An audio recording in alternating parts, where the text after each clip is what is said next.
오늘 저는 마태복음 20장 1절부터 16절에 있는 이 포도원의 품꾼이라는 예수님의 비유의 말씀으로 좀 말씀을 전하려고 합니다.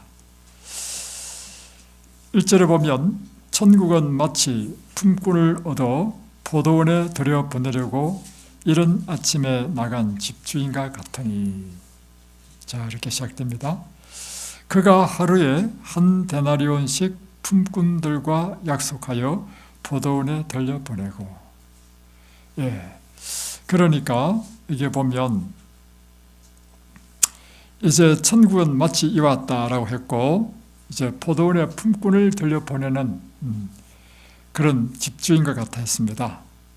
그런데 이제 쉽게 표현하면 오늘 우리나라도 마찬가지죠. 인간시장이라는 것이 있죠. 이제 일꾼들을 가서 사오죠. 사오면 이제 하루 임금을 약속하고 하루 종일 일을 하게 되는 것입니다. 그래서 이제 노동인력센터 이런 데 가면 이제 사람들이 쭉 기다리고 있습니다. 우리 아들도요, 한때 아침마다 새벽마다 인력센터에 가가지고 기다리는 사람이었습니다. 근데 어느 날은 공치는 날도 있어요. 자기를 데려가는 사람이 없으면 그날 공치입니다. 그래서 이제 데려가면 하루 품삯이 이미 정해진 다음에 가게 됩니다. 그래서 이 한 데나리오라는 것은 뭐냐면, 그 당시에 이 하루 간장한 사람이, 남자가 하루 받는 품삯입니다. 오늘날은 한 얼마 정도 되죠? 오늘날은 제가 여기서 일을 써보니까요, 태국 사람도요, 남자는 하루에 12만 원, 여자는 하루에 10만 원입니다. 엄청 세지요. 보통 한국 사람은 한 12만 원, 15만 원 이렇게 줍니다. 15만 원을 하십시다. 그래서 이제 한 데나리라는 것은 15만 원입니다. 그래서 이제 제 1시에, 원래 이제 7시부터 이제 사람을 산단 말이에요. 7시부터 사람을 이제 데리고 와서 일을 시켰습니다. 그런데 또 보니까 한 3시, 3시라는 것은 무엇인가 하면 유대 시간인데, 여기서 6시를 더하면 오늘날의 시간이 됩니다. 그래서 3시에 나가보니까, 오늘날은 9시죠. 그때도 일을 못 받아서 있는 사람이 있단 말이에요. 그래서 당신도 와서 내 포도원에서 일하라. 또 5시에 가보니까, 5시면 더하기 6하면 11시죠. 오전 11시면 거의 오전 일을 다 마칠 때조차도 일을 못 받은 일꾼이 있어. 당신도 와서 일을 하라. 근데 나중에 보면 몇 시까지 있냐면, 자, 그런데 여기 보면 제3시에 나가보니 장터에 놀고 있는 사람들이 있는지라 해서, 여기도 보면 내가 너에게 상당하게 주리라 했습니다. 그래서 1데나리온을 준다는 말을 안 했습니다. 왜냐하면 이미 하루 품삯을 못 받는 사람이잖아요. 그러니까 네가 일하는 시간만큼 임금을 주겠다는 뜻입니다. 그래서 5절에 보면 제6시와 제9시에 나가보니까 또 그때 사람도 있어서 또 들여보냈어요. 제9시면 오후 3시예요. 오후 3시면 이제 3시간밖에 일을 못하는 사람이죠. 그러면 뭐 이거 얼마 안 되겠죠.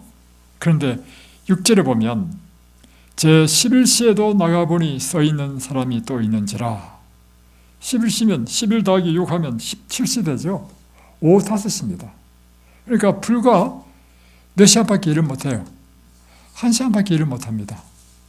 그래서 너희는 어찌해서 종일토록 여기서 놀고 서 있느냐 하니까, 우리를 품꾼으로 쓰는 이가 없었습니다. 그래서 이게 품꾼으로 사용하는 사람이 없어서 지금 이렇게 일을 못하고 있습니다. 이렇게 하는 거죠. 그러니까 너희도 포도원에 들어가라, 이렇게 이제 일을 시켰습니다. 8절, 저물매, 이제 드디어 이제 일이 마쳤다는 것입니다. 보통은 사실은 이제 이런 막노동은 오후 5시면 마치는데, 지금 유대의 이 이야기를 보면 오후 6시가 되는 것 같습니다. 오늘날 우리 시간으로 본다면, 그래서 이제 저물매 오후 6시가 되어서 포도원 주인이 청지에게 이르되 품꾼들을 불러 나중 온 자로부터 시작하여 먼저 온 자까지 삿을 주라 이렇게 했습니다. 근데 주는데 언제 어느 사람부터 주느냐면 맨 마지막에 와서 1시간밖에 일하지 못한 제11시에 온 사람부터 품굿을 주는 것입니다. 그러니까 이제 이 11시에 온 사람은 뭐 자기가 1시간밖에 일을 못했기 때문에 그것도 얼마나 감지덕지 않는 것입니까? 하루 종일 공치는 것보다 낫지 않습니까? 그래서 자기는 이제 15만 원 곱하기 10분의 1 하니까 15,000원 정도 받겠구나 생각했는데 이거 주인이 주는데 한 데나리온 15만 원을 주는 것입니다. 얼마나 놀랬겠어요? 이 주인이 돈을 잘못 계산했나? 보니까 주인이 그런 사람이 아니라 얼마나 감사했겠어요. 저 같으면 이렇게 했겠습니다. 돈을 받자마자 아이고 감사합니다. 아이고 감사합니다. 아마도 제가 이 그림은 안 봤지만 분명히 이 사람은요 연신연신 절을 하면서 이 주인에게 정말 고마움과 감사를 표현했을 것 같습니다. 그렇지 않겠어요? 그러니까 이제 제1시, 그러니까 원래 정시 아침 7시부터 10시간 일한 사람, 이 사람이 생각할 때는 어떻게 생각했겠습니까? 와, 1시간밖에 일한 사람을 15만 원을 줘? 그럼 나는 하루 종일 쓰겠단 말이에요. 그럼 나는 분명히 몇 달러를 줄까? 이렇게 지금 기대를 잔뜩 했단 말입니다. 그런데 이제 삿을 주는데 9절 보세요. 제11시에 온 자들이 와서 한 데나리온씩을 받거늘. 딱 왔는데 한 데나리온을 딱 주는 거예요. 그러니까 10절에 먼저 온 자들이 와서 더 받은 줄 알았더니 그들도 한 데나리온씩을 받은지라. 11절 받은 후에 집 주인을 원망하여 말합니다. 나중은 이 사람을 1시간밖에 일하지 아니하였거늘 그들을 종일 수고하여 더위를 딘딘 우리와 어떻게 같게 취급하십니까? 그러니까 이 주인이 이야기하기를 이렇게 이야기합니다. 13절 그 주인이 그 중에 한 사람에게 대답하여 이르되 친구요 내가 내게 잘못한 것이 없노라. 내가 나와 한 데나리온의 약속을 하지 아니하였느냐? 그러니까 여러분 원래 이 7시에부터 일을 한 사람은요 사람을 쓸 때 보세요. 여기 2절에 보면 그가 하루 한 데나리온씩 품꾼들과 약속하여, 그러니까 약속했죠.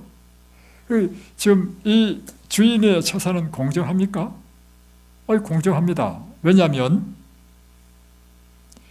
7시부터 온 사람에게 한 데나리온 준 것도요 약속한 대로 줬기 때문에 공정하지요. 그러면 1시간밖에 일하지 않은 사람에게도 한 데나리온 준 것은 공정하지 않습니까? 어떻게 생각하세요? 자, 보세요. 7시부터 10시간씩이나 일한 사람에게 한 데나리온 줬습니다. 그건 공정합니다. 왜냐하면 그 사람을 쓸 때 약속을 했어요. 내가 한 데나리온 주겠다. 공정하죠? 그런데 1시간밖에 일하지 않는 사람에게 한 데나리온 준 것은 공정합니까? 여러분 답을 못하네. 자, 공정합니다. 왜냐하면 보세요. 문구를 잘 읽어보세요. 여기 보면 4절에 보면 그들에게 이르되 너희도 포도원에 들어가라. 내가 너희에게 상당하게 주리라. 이 뜻은 뭐냐면 네가 일한 것을 내가 알아서 계산해서 주겠다 했습니다. 그러니까 내가 알아서 계산해서 주는데 내가 더 줄 수도 있고 적게 줄 수도 있어. 그런데 내가 1시간밖에 일하지 않은 사람에게 한 데나리온을 줬어. 그럼 이것은 상당하게 주리라는 말에 위배됩니까? 위배 안 됩니까? 안 되죠. 그러므로 주인의 처사는 공정하다. 맞습니까? 네.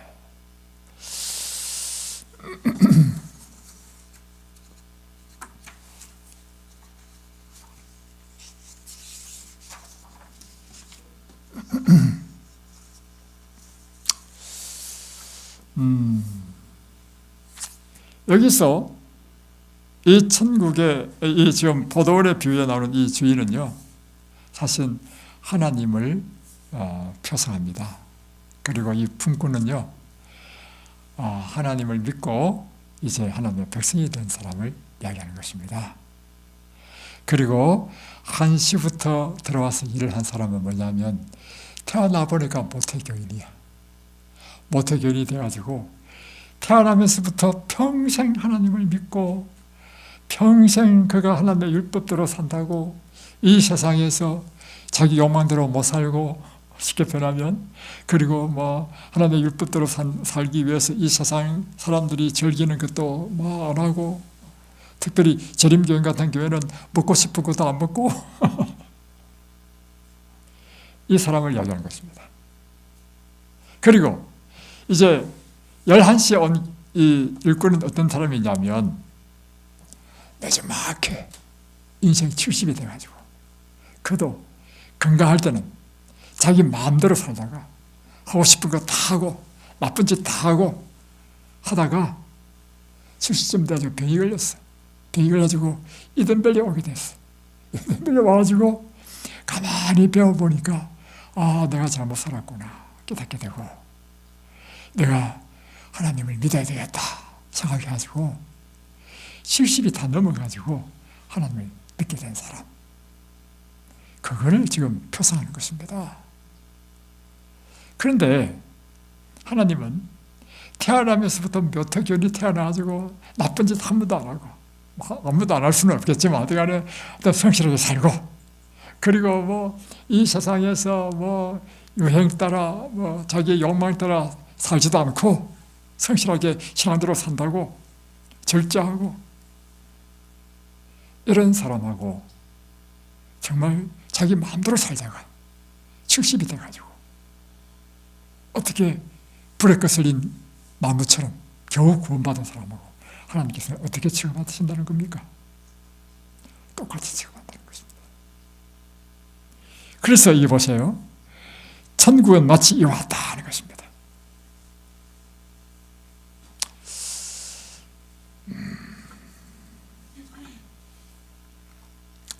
우리가 구원 얻는 것은요, 디도서에 보면 이렇게 되어 있습니다. 3장 5절에 하나님께서는 우리를 구원하시되 우리의 행한 바 의로운 행위로 말미암지 아니하고 오직 그의 긍휼하심을 쫓아 우리를 구원하신다 했습니다. 우리의 구원은 전적으로 무엇이 의했어요? 하나님의 그 자비와 긍휼하심으로 구원을 얻는다는 것입니다. 자, 이 1시에 포도원에 들어온 일꾼과 11시에 들어온 일꾼의 차이가 있습니다. 그것은 1시에 포도원에 들어온 일꾼은요, 보나마나 이런 사람이었습니다. 젊고 건강하고 딱 보니까 일을 잘하겠어. 이런 사람은 인기가 좋아요. 그래서 막 재빨리 사람들이 골라갑니다. 근데 11시에 품꾼은요, 보나마나 보니까 비실비실해. 나이도 들었어요. 일도 제대로 못할 것 같아. 그러니까 사람들이 안 썼죠. 그러니까 일을 못 얻어가지고.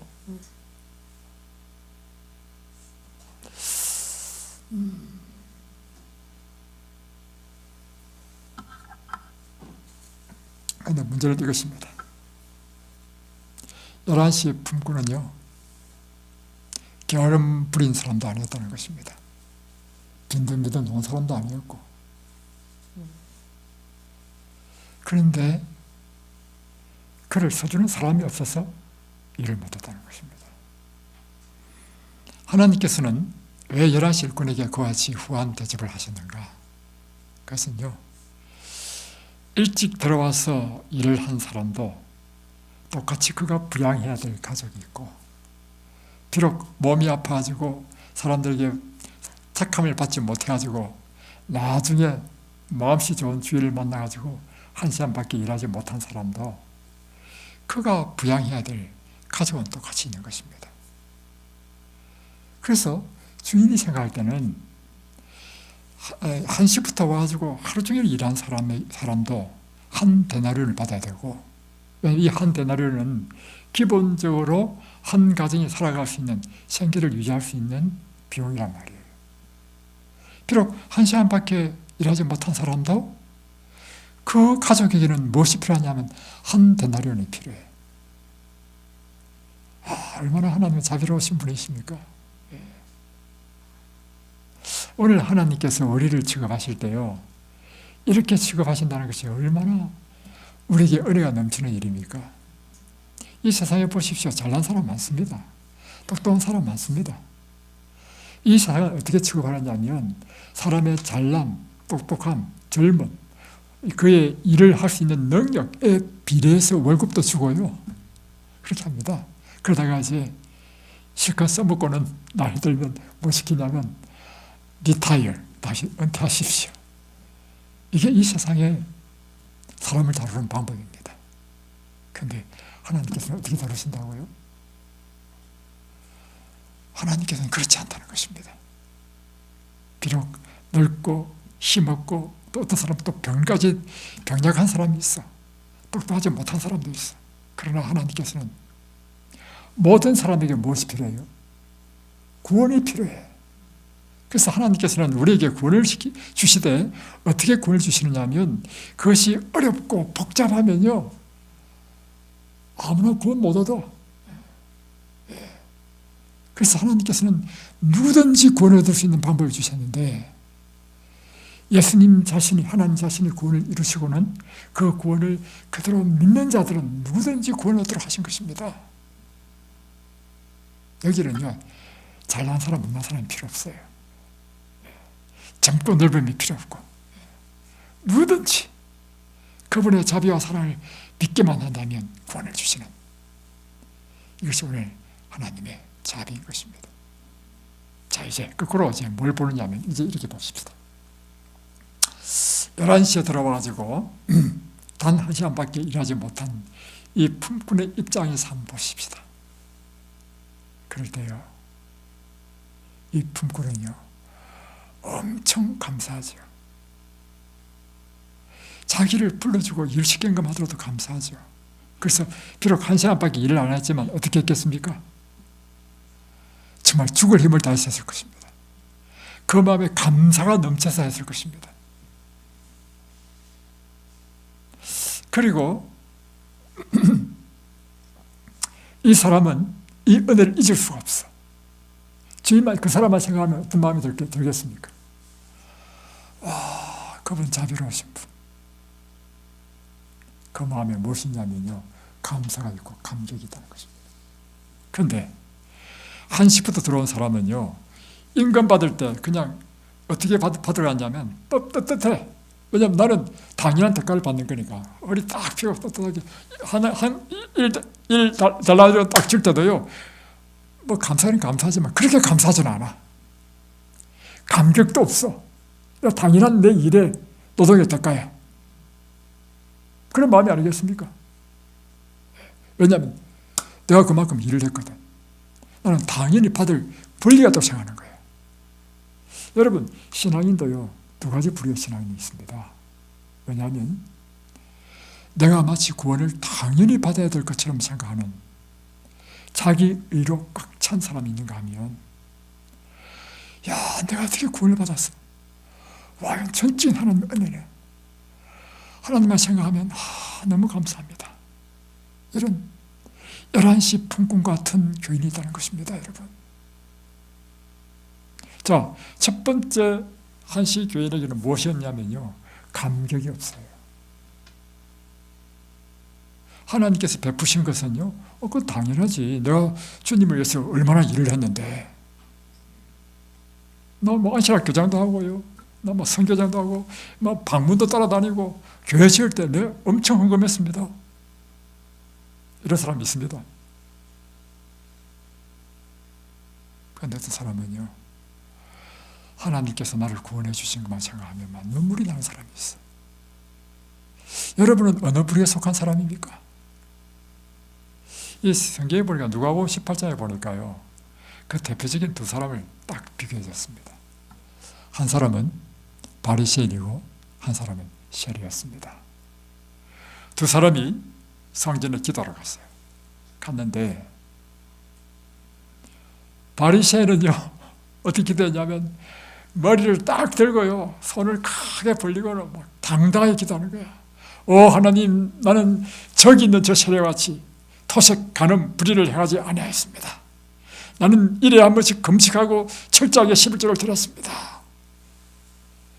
이렇게 기도해. 이 사람은 어떤 사람이에요? 내가 하나님께 이런 일을 했으니까 당연히 하나님이 나를 어떻게 해야 된다고요? 축복해야 됩니다. 무엇으로 꽉 찬 사람입니까? 자기의 의로 꽉 찬 사람이에요.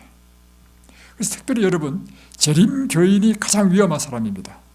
왜 재림교인이 위험한 사람이냐면요, 재림교인들은요 다른 교파의 사람들과 다른 게 있어요. 뭐가 다르냐? 하나님의 율법을 배워가지고 이 율법을 성실히 지켜야 된다는 것을 배웠어. 그래서 율법 가운데 제일 힘든 것이 안식일을 지키는 거 아니겠어요? 지금이야 주 5일 근무지만 옛날에는 주 5일 근무도 아니었습니다. 그 힘든 상황에서 내가 안식일을 지킨다고요, 어떤 사람은 멀쩡한 직장을 그만두고요 그냥 행상을 하는 사람도 있었고요, 안식일 지키는 것이 보통 어려운 게 아니었습니다. 그런 상황에서 안식일을 지켜왔단 말이에요. 그래서 재림교인이 굉장히 위험한 이유가 뭐냐면 이런 위험이 있습니다. 내가 안식일을 지킨 것이 하나님한테 내 의가 되는 사람. 그래서 나는 저 어떤 교인과는 다르다. 영적인 교만입니다, 여러분. 이건요 바른 바리새인이 될 수 있는 것입니다. 저는 성경을 보면서요 이 바리새인 모습에서 누구를 보냐면 재림교인의 모습을 봐. 또 재림교인들은요 먹는 것도 함부로 안 먹어. 그죠? 레위기 11장을 미리 알았고 또 더 철저한 사람은 아예 채식까지 했어. 나 자신은 하나님의 성질이라는 사실을 깨닫고 몸을 깨끗하게 하기 위해서. 그건 좋은 것이죠. 하나님께 그렇게 하라 하셨습니다. 그런데 문제는 이것이 나의 의가 되면 안 된다는 것입니다. 이것이 나의 의가 돼가지고 그렇지 못한 사람은 이제는 정죄를 해. 말로는 안 해요. 말로는 안 하는데 마음속으로 에이 아무거나 먹는, 그래도 교인이라고 참 이런 못된 심부가 있습니다. 그렇다면 그 사람은요 한시교인이에요. 바리새인입니다. 근데 셔리는 어땠어요? 셔리는요 얼굴을 들지 못했습니다. 내 스스로 생각해도 나는 죄인이야. 그리고 세상 사람도 자기 보고 죄인이라 해요. 그러니까 하나님의 성전에 들어가지도 못하고 셔리는 성전 안에 못 들어갔습니다. 떨어져가지고 머리를 들지도 못해. 하나님, 나는 죄인입니다. 나를 불쌍히 여기소서. 그런데 이 비유에서 예수님께서 뭐라 하셨냐면요, 하나님께서 셔리의 기도를 들으셨다. 제가 옳다함을 인정받았다. 그러면 옳다고 인정받지 못한 사람 누굽니까? 바리새인이 인정받지 못했다는 것입니다. 여러분, 그래서요 여러분의 이 세상에서 이 신앙생활을 하면서요 어떤 어려움과 고통 속하는 데서도 지켰다 할지라도 그것이 여러분의 의가 되면요 그것은 버림받을 수 있습니다.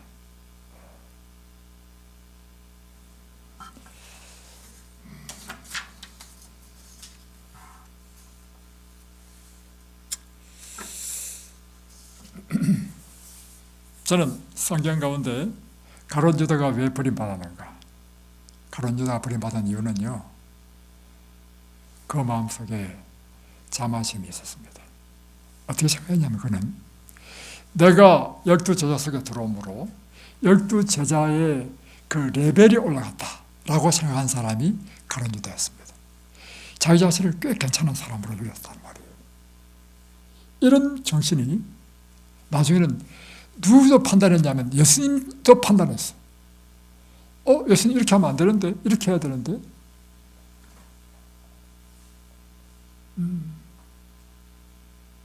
여러분, 자기 자신을 괜찮게 여기는 거 있잖아요. 그게 교만입니다. 이 바리새인 가운데 문둥병자가 있었습니다. 시몬이었습니다. 근데 이 시몬이요 예수님을 만나가지고 그 문둥병이 고침을 받았습니다. 그리고 그가 그래서 이제 예수님에게 감사의 표시로 잔치를 벌였습니다. 잔치를 벌였는데 이 잔치에 누가 왔냐면 초대하지 않은 막달라 마리아가 들어왔습니다.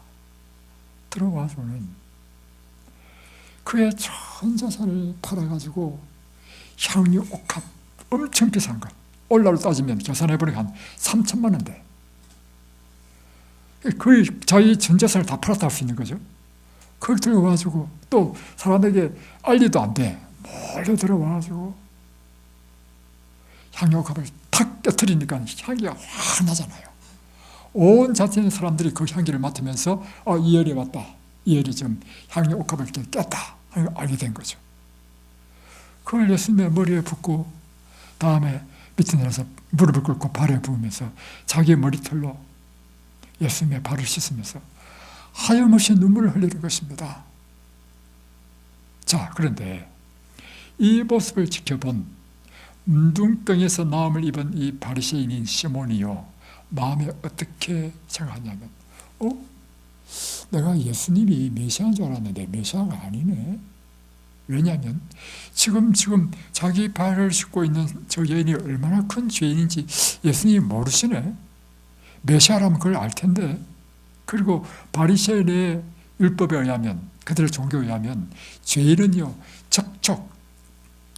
접촉조차도 해서는 안 된다는 것입니다. 죄인이 접촉하면 그 사람의 부정하게 되기 때문에.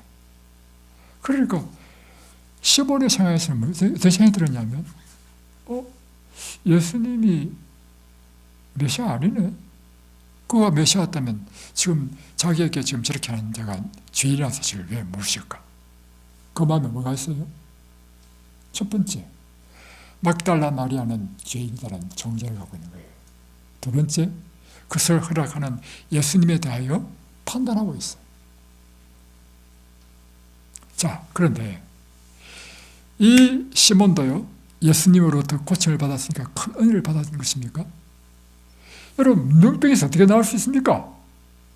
문둥병이냐 보통 병입니까? 문둥병은요 지금도 고칠 수 없는 병입니다. 저 같으면 이렇게 해서, 저 같으면 이 문둥병에서 고쳐주신 그 하나님, 이 예수님이 얼마나 감사한지. 두 번째, 막달라 마리아는요 간음하다가 현장에 붙잡혀가지고 죽을 뻔하다가 예수님으로부터 고침을 받은 사람입니다. 나음을 입은 사람입니다. 그러니까 두 사람 다 공통점이 있어. 두 사람 다 죽을 뻔했다가 나음을 입었어. 살았어. 누구 때문에? 예수님 때문에. 다 예수님 은혜를 입었죠. 근데 두 사람이 다른 점이 있어. 한 사람은 그 은혜가 너무 커. 그래가지고 그 은혜가 너무 커가지고 그는 예수님에 대한 감격이야, 감격. 그래서 자기의 전 재산을 팔아도 아깝지 않아. 왜냐하면 내가 죽으면 이 재산이 무슨 소용이 있습니까? 나는 이미 죽은 목숨이라는 거예요. 나를 구원해주고 살려주신 이분, 내 생명만 구원해주실 뿐만 아니라 내 영혼까지 구원해주신 이분이 얼마나 감사한지.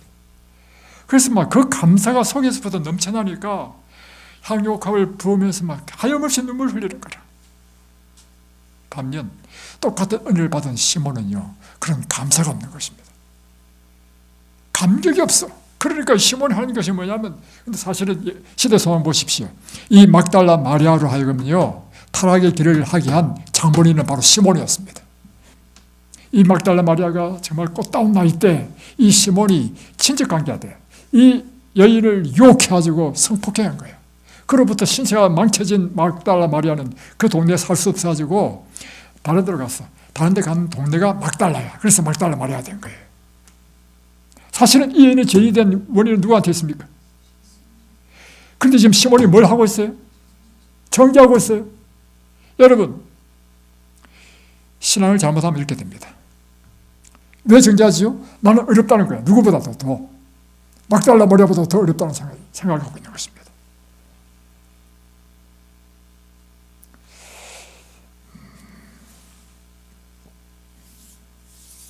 제 경험을 좀 이야기하겠습니다.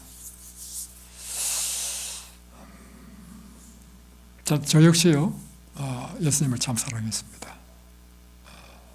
마음에 뜨거웠습니다. 그리고 뭘 믿었냐면 내가 예수님께서 나를 위하여 십자가에 죽으심으로 그의 죽으심의 그 속죄함으로 내가 구원을 받았다 하는 것을 믿었습니다. 그렇지만 나는 죄인이라는 인정합니다. 인정하지만 나는 다른 사람에 비해서 그렇게 큰 죄인이라고 생각하지 않았습니다.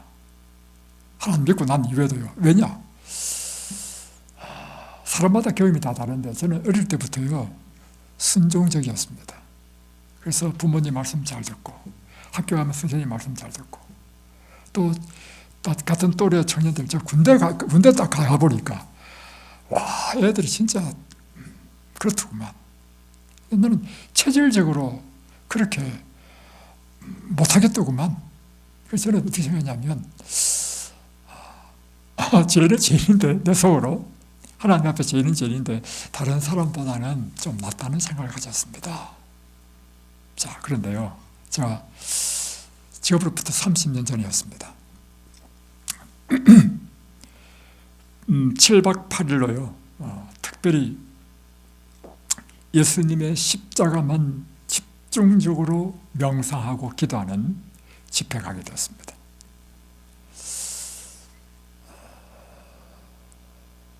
처음에는요 제 마음에 안 와닿았습니다. 왜냐하면 나는 죄인인 걸 나는 인정해요. 그리고 나는 예수를 믿음으로 이 죄인이 의인이 되었으니까. 그런데요 날마다 예수님의 생애 가운데 특별히 마지막 십자가에 가는 그 길, 겟세마네, 그리고 그분이 재판받으시고 다음에 폭도들로부터 온갖 조롱과 멸시와 침뱉음을 당하고 수염 뽑힘을 당하시는 그 광경, 그리고는 점점 예수님께서 골고다의 언덕으로 가셔서 십자가에 못 박히시는 그 장면까지를 성경과 시대소망을 통해서 날마다 묵상하면서 기도하는 가운데 어느 날 제 마음에 이런 생각이 들었습니다. 죄란 뭐지? 왜 예수님께서 하나님의 아들이신 그분이 죽으셔야만 했나? 그것이 갑자기 제 마음속에 심각하게 생각이 닿았습니다. 아니 하나님이 우리의 죄의 값을 지불하는 방법이 이 방법밖에 없었나? 이 방법밖에 없다는 거예요. 그렇다면 죄라고 하는 것이 내가 생각하는 죄의 무게와 다르구나, 그걸 깨닫게 됐습니다. 나는 그 이전에 내가 죄인이고 나도 죄를 범했고 했는데 내가 생각한 죄의 무게는 가만히 묵상해 보니까 너무 가볍고 피상적이고 그 껍데기였다는 것입니다. 왜냐하면 내가 생각한 그런 피상적이고 가볍고 껍데기였다면 예수님께서 죽으실 필요가 없죠. 그런데 하나님 자신이 인간이 되셔서 이 죄를 속하기 위하여 대신 죽어야만 했다면 이 죄는 내가 생각하는 것 그 이상으로 엄청 무거운 것이다. 엄청 심각한 것이다. 그러면서 죄가 무엇인지 깊이 생각하게 되었습니다. 그래서 나 자신을 깊이 더 묵상하게 되었습니다. 그렇게 깨닫게 된 것. 나는 이제까지 잘못 착각했구나. 내가 죄인인 것은요, 내가 이런 행위, 저런 행위, 죄전 행위 때문에 죄인이 된 것이 아니고, 나는 생각에서부터 내 사람이란 사람의 셈의 권한에서부터 나는 더러운 죄가 용서슴 쳐서 그 결과로 죄를 짓는 것이구나. 그러니까 다른 말로 표현하면 나는 본질적으로 죄인이구나. 생각에서부터 죄인이구나. 그러면서 제가 얼마나 죄의 깊은 심리까지 내려갔는지 나중에 어떻게 생각되느냐면 나는 내 존재 자체가 죄다. 심지어 그러므로 내에서 나오는 모든 것은 다 죄다. 심지어 숨쉬는 것까지도 나는 죄다. 그걸 깨닫게 되었습니다. 그러면서 나의 이 죄를 완전히 씻어주시기 위하여 예수님께서 그 모진 고통과 수욕과 모욕을 당하시고 죽으셨다는 사실이 저한테 마음에 와닿는데요.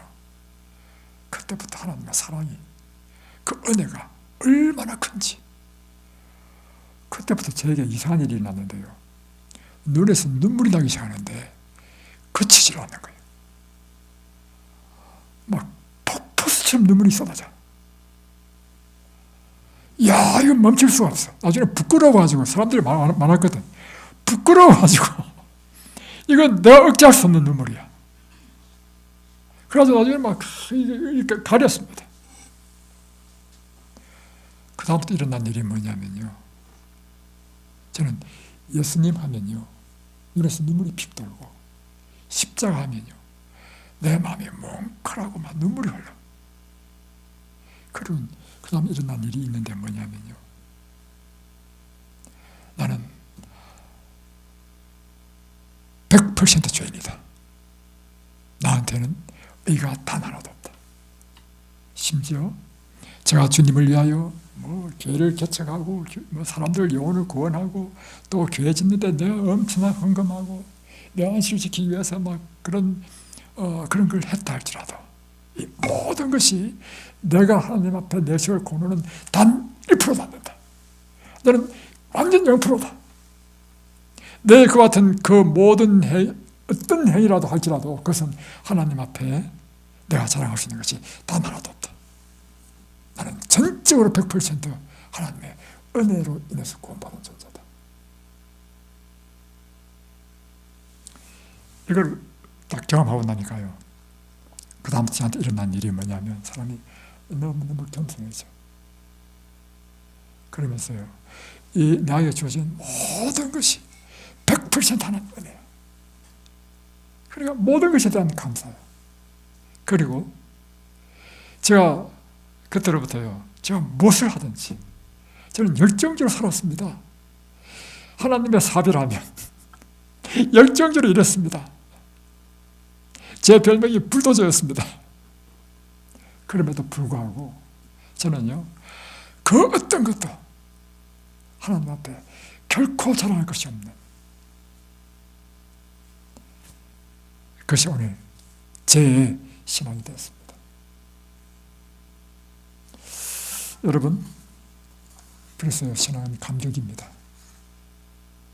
하나님의 은혜가 우리에게 넘치게 되면요, 우리의 하루하루의 삶이 감사하고 은혜고 감격이 되는 것입니다. 저는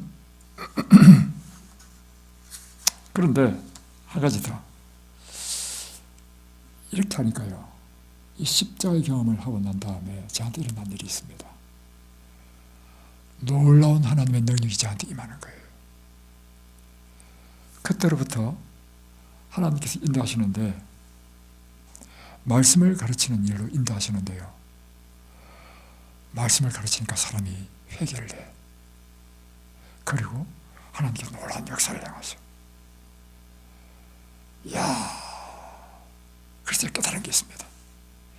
치료봉사에 보시면요, 치료봉사에 이 말씀이 있습니다. 저는 그 표현을 보고요, 1시간 동안 그 말씀을 묵상하고 기도했습니다. 왜냐하면 하나님께서는 어떤 사람을 찾느냐면 겸손한 당신의 종을 찾는다. 그러면서 그 입술에 내 말을 넣어줄 수 있는 겸손한 사람이 어디 있는가? 내가 지시하는 대로 내 뜻대로 행할 자를 자가 어디 있는가? 그러니까 하나님께서는 어떤 사람을 쓰시고 어떤 사람에게 당신의 말씀을 넣어주느냐 하면, 완전히 자신이 비워진 사람, 자신이 비워졌다는 의미는 무엇인가 하면, 나에게 의가 전혀 없고 나에게 주어진 모든 것은 100% 하나님의 은혜라는 사실을 정말 깨달을 때, 이것이 하나님께서 말씀하시는, 그분이 원하시는 완전한 겸손이라는 사실을 깨닫게 되었습니다. 그 중에 한 사람이 누구냐면 바로 오늘 우리가 불렀던 자비로운 주 하나님을 작사했던 존 뉴턴이었습니다. 존 뉴턴은 1725년에 태어나가지고 1807년까지 살았던 사람인데, 그의 출생은 경건한 어머니의 교육하라서 자랐습니다. 그러다가 6살 될 때 어머니가 돌아가셨어요. 아버지는 부유한 사람이었어요. 시어머니를 곧바로 맞이했어요. 그러면서 그때부터 이 존 뉴턴은 방황하기 시작했는데, 그야말로 이렇게 표현되어 있습니다. 완전 구제불능, 낙인이 찍혀서 감옥수를 들락날락하는 사람이 되었고, 사회에서 격리가 되다시피 하며 일평생을 노예선을 타고 다녀야 하는 신세가 되고 말았다. 11살 때부터 배를 타기 시작해가지고 그 험악한 삶을 살기 시작했는데, 나중에는요 노예선의 선장이 되었습니다. 그래서 노예를 잡아가지고 파는 일을 했단 말이에요. 엄청난 말할 수 없는 그런 죄인의 삶을 살았습니다. 그러다가 그가 어느 날 1748년 5월 10일인데 이날에 대사를 횡단하는데 폭풍을 만나고 있습니다. 풍랑을 만났는데 너무너무 이건 완전히 배가 전복될 위기에 있는 그런 너무너무 큰 위기를 만났습니다. 그래서 그가 무릎 꿇고 기도했습니다. 주여 우리에게 자비를 베푸소서 하고 하나님께 막 폭풍의 그 소리보다도 더 처절하고 더 강하게 기도했다는 거예요. 절박하게. 그랬는데 자기 기도를 들으시고 폭풍이 잠잠하게 됐어요. 그 신비한 경험을 하고 난 다음에 이 존 뉴턴은 완전히 그의 인생이 하나님께 드려지는 회심의 경험을 하게 됩니다. 노예선을 이제 그만두고 그가 이제 하나님을 믿는 사람이 됐는데, 결국에는 그가 나중에 책을 쓰고 하는데 이 책들이 사람들에게 감동을 주니까 사람들이 그러지 말고 당신 목사가 되어서 더 많은 봉사를 하시면 좋겠다. 그래서 38인가 9살 때 이제 목사가 됩니다. 그런데 그가 목사를 하면서요, 그에게 결코 잊지 않는 것은요, 내가 과거에 끔찍한 죄인이었다는 사실을 그는 결코 잊지 않았다는 것입니다.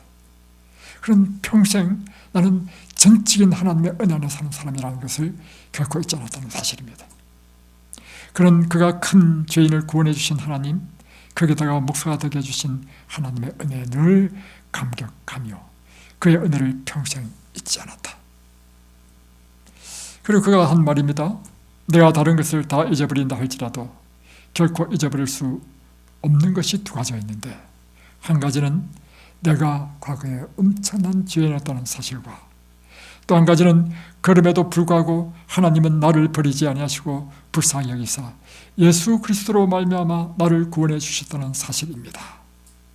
이 두 가지 사실을 분명히 기억하기 때문에 나는 내 목숨이 다하는 그 시간까지 복음을 전할 수밖에 없습니다. 이제 그가 82세에 죽었는데 1807년 12월 20일 죽기 한 달 전에 그는 이렇게 말했습니다. 나는 내가 의리한 분을 알며 그분이 내가 그에게 위탁하신 것을 그날까지 지켜주실 수 있는 것을 안다. 이후로 나를 위하여 의의 멸관이 예비되었으니 그것은 의로우신 재판장이신 주께서 그날에 내게 주실 것이다. 그리고 그가 죽기 전에 이런 말을 했습니다. 우리가 천국에 가게 되면 세 가지 놀랄 일이 있는데, 첫 번째는 나 같은 죄인이 어떻게 천국에 왔는가, 이게 첫 번째로 놀라는 일이고, 두 번째는 천국에 못 올 것 같은 사람이 천국에 와 있는 것이 두 번째 놀랄 일이고, 세 번째는 저 사람은 꼭 천국에 올 사람으로 여겼던 사람이 천국에 못 온 것. 이것이 우리가 천국에 가면 놀랄 세 가지 일이다 라고 이야기했습니다. 여러분의 신앙은 무엇입니까? 저에게 신앙은요, 주님을 사랑하는 것이 신앙이더라고요. 신앙은 사랑입니다. 믿음이란 무엇인가? 내가 믿는 그분을 사랑하는 것이 믿음이더라고요. 또 신앙은 무엇인가? 감격입니다. 감격이 없는 신앙은요, 죽은 신앙입니다. 신앙은 내가 믿는 그분에 대하여 감격하는 것입니다. 주님으로 인하여 감격하는 사람은 결코 자신의 일을 자랑하라 내세우지 않습니다. 언제나 자신이 엄청난 죄인인 것과 자신을 구원하신 하나님의 사랑에 대하여 감격하며 자신을 전적으로 주님께 바치게 됩니다. 그런 사람은 그의 일생활 속에서 날마다 자신을 하나님께 굴복하고 진실한 목적과 순결한 사상을 가지며 어떠한 불쾌한 일을 만난다 할지라도 온유함을 유지하며 지극히 작은 일에서는 믿음과 경건함과 신실함을 나타내며 또한 그의 모든 생활 속에서 그리스도의 품성을 나타내는 그리스도인이 될 것입니다. 저는 저와 여러분이 이처럼 주님의 감격하는 신앙인들이 되기를